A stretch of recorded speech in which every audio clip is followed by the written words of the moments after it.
ആദ്യമേ ഞാൻ കൈ കൊടുത്ത് അല്ലെങ്കിൽ അതൊന്നും എനിക്ക് ഓർമ്മയില്ല. അത്ര അന്നേരം ഒന്നും ആരും ഇവാലുവേറ്റ് ചെയ്യാൻ ഉള്ള ടൈം അല്ല. നമ്മുടെ മെന്റൽ വേറെയാണ്, ജസ്റ്റ് കയറിയതുള്ളൂ. ഇപ്പൊ ഞാൻ കാണുമ്പോ ലൈക്ക് അവളുടെ ഒരു ഫോട്ടോ ഇങ്ങനെ നിൽക്കുന്ന ഒരു ഫോട്ടോ ഉണ്ട്. ഫോട്ടോ കാണുമ്പോഴത്തേനും ഭയങ്കര ബോൾഡ് അല്ലെങ്കിൽ ഭയങ്കര സ്ട്രോങ് തന്നെയാണ്. Bold in the sense like കുട്ടിത്തൊന്നും ഇല്ലാത്ത ഭയങ്കര ബോൾഡായിട്ട് സംസാരിക്കുന്നു അങ്ങനെയൊക്കെ. ബട്ട് എൻ്റെയാലും ഡിഫറെന്റ് ആണ്. ജോളിയായിട്ട് ഫണ്ണായിട്ട് സംസാരിക്കുന്ന ഒരാളാണ്.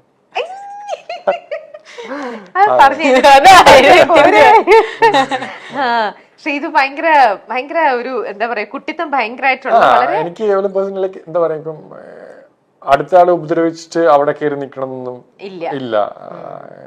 അതെനിക്ക് അറിയാം. അതിൽ ശ്രീതുവിൽ ഒട്ടും ഏറ്റവും നെഗറ്റീവായിട്ട് തോന്നുന്നത് എന്താ ആ ഒരു ക്യാരക്ടറില്? നെഗറ്റീവ് ആൻഷ്യസ് ആവും കുറെ പെട്ടെന്ന്. എങ്ങനെ എന്തെങ്കിലും ചെറിയ കാര്യങ്ങൾ ഉണ്ടെങ്കിലൊക്കെ അവൾ തന്നെ സോൾവ് ചെയ്യും. ബട്ട് സ്റ്റിൽ ആ ഒരു മൊമെന്റിൽ ടെൻഷൻ ആയിട്ട് അയ്യോ അങ്ങനെ ഇങ്ങനെയായി പറ്റുന്നില്ല എന്നൊക്കെ. അങ്ങനെ എത്ര ദിവസം അങ്ങനെ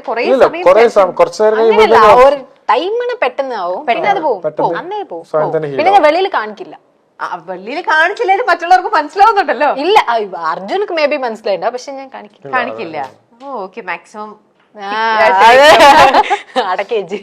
അങ്ങനെ നിങ്ങളുടെ ലൈഫിലേക്ക് ഏറ്റവും കൂടുതൽ ഇൻഫ്ലുവൻസ് ചെയ്തിട്ടുള്ള ഏതെങ്കിലും ആക്ടേഴ്സോ അല്ലെങ്കിൽ ഇന്നൊരാളുടെ എല്ലാ മൂവീസും ഒരു സ്റ്റഡി മെറ്റീരിയൽ എന്നുള്ള രീതിയിൽ തന്നെ ആണെങ്കിലും അങ്ങനെ ശ്രീതു?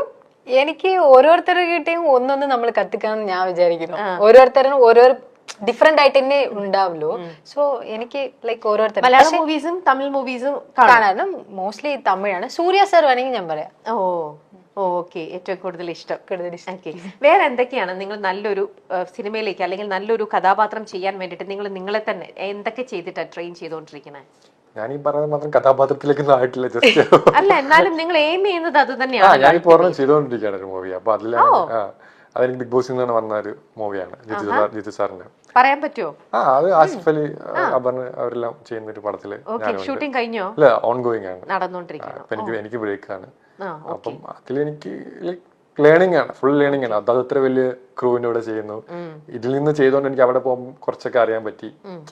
അപ്പൊ എവരിഡേ ലേണിംഗ് പ്രോസസ്. അതിപ്പം ഇന്ന ആളൊന്നുമില്ല, ഓരോ ആൾക്കാരൊന്നും കേൾക്കുന്നത്. പേഴ്സണലി ഞാൻ ലാൽ സാറിന്റെ ഞാൻ അഡ്മയർ ചെയ്യുന്നൊരു മനുഷ്യനാണ്. അപ്പം അങ്ങേര് പറയുന്ന നല്ല കാര്യം ഞാൻ ഫോളോ ചെയ്യാൻ നോക്കും. അല്ലെങ്കിൽ എനിക്കറിയില്ല, എനിക്ക് ഭയങ്കര ഇഷ്ടമാണ്. നമ്മുടെ ഒരു പ്രത്യേക ഒരു ഇതാണല്ലോ ലാലേട്ടൻ. എനിക്കറിയില്ല, ഇപ്പം ഞാൻ ഭയങ്കരമായിട്ട് മിസ് ചെയ്യുന്നുണ്ട്. എനിക്ക് ബിഗ് ബോസിനെ അട്രാക്ട് ചെയ്ത വീക്കെൻഡ് എപ്പിസോഡ് ലാസ്റ്റ് സാർ ഒന്ന് മിണ്ടാൻ പറ്റുന്നുണ്ട്. അതൊരു ഭയങ്കര മൊമെന്റ് ആണ്. One of the reason Lal sir തന്നെയാണ്. അപ്പം എനിക്കൊരു ഫാൻ ബോയ് അല്ലെങ്കിൽ നമുക്ക് അവിടെ പോയി ലാൽ സാർ സംസാരിക്കുക അല്ലെങ്കിൽ ശാസനം കേൾക്കുക അല്ലെങ്കിൽ തമാശ പറയുക, ചിരിക്കുക, അതൊക്കെ എത്ര പേർക്ക് കിട്ടും? അല്ലെങ്കിൽ അങ്ങനത്തെ ഒരു ഞാൻ കൂടെ വർക്ക് ചെയ്തപ്പോൾ എനിക്ക് അത്ര കിട്ടുമെന്ന് എനിക്കറിയില്ല.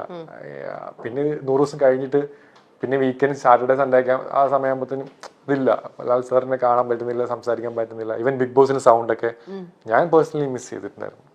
ലാലേട്ടന്റെ ചെയ്ത് കിട്ടിയോ? ഇല്ല, എനിക്ക് അങ്ങനെ കിട്ടിയിട്ടില്ല. പറഞ്ഞിട്ടില്ല. എന്തെങ്കിലും കാര്യത്തിൽ അപ്രീസിയേഷൻ കിട്ടിയോ? അതുണ്ട്. ലാൽ സാറ് കുറെ അപ്രീഷിയേറ്റ് ചെയ്യാണ്ട് തന്നെ. എനിക്ക് വിഷുവിന്റെ സമയത്ത് എനിക്ക് പനിയാന്ന് പറയുമ്പോ എന്റെ ഇവിടെയൊക്കെ തൊട്ടൊക്കെ നോക്കി പനി കൂടി. എനിക്കതൊക്കെ ഭയങ്കര വലിയ കാര്യമാണ്. ഇപ്പം അതിപ്പം റിലേറ്റ് ചെയ്യാൻ പറ്റും എല്ലാവർക്കും. ഇപ്പൊ നമ്മൾ അത്രയും അഡ്മയർ ചെയ്യുന്ന ഒരു മനുഷ്യൻ വന്നിട്ട് നമ്മളെ അത്രയും പാമ്പർ ചെയ്യുമ്പോഴത്തേക്കിന് അതിനേറ്റവും അപ്പൊ പനി വന്നത് തന്നെ നല്ലതെന്ന് തോന്നിയിട്ടുണ്ടാവും. എനിക്കൊന്നും പറയാനും പറ്റുന്നില്ല. സാർ നോക്കി മോനെന്ന് വിളിക്കുമ്പോ തന്നെ നമുക്ക് അങ്ങനെ ആ ഒരു വിളി കേൾക്കുമ്പോ തന്നെ നമ്മള് ഇല്ലാതാവും. ഉറപ്പായിട്ടും. അപ്പൊ അടുത്തിരിക്കാനൊക്കെ ആണെങ്കിൽ ലാൽ സാറിന്റെ കൈ പിടിച്ച മൊമെന്റിലൊക്കെ ആണെങ്കിൽ ഞാൻ അതൊരിക്കലും എന്റെ ലൈഫിലെ ഏറ്റവും ബെസ്റ്റ് ടൈം ഞാൻ ബിഗ് ബോസ് ചെയ്യുന്ന ടൈമാണ്.